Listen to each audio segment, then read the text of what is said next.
Welcome back to the channel. I had a commenter ask about animated text and tracking in Fusion. I took an animated text.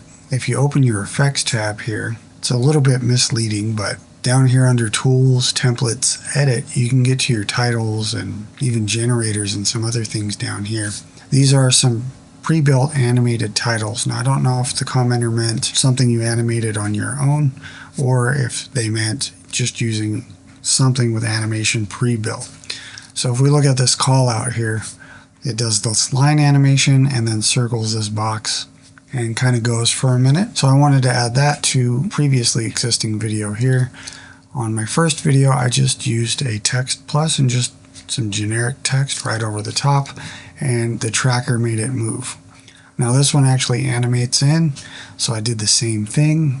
Went to our tracker, picked a point, tracked it backwards and forwards, and then under operation you switch over to match move, then feed into the foreground input, which is this green arrow, your text. Now I did add a transform so I could move it over, but essentially you're just taking your text output, literally I drag and drop it, bring the node up onto here and feed it right in.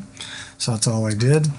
And I put a transform, which is right here on your taskbar, just so I can move it with the subject shoulder. So now if we look at our media out here, you can see it's touching the shoulder there.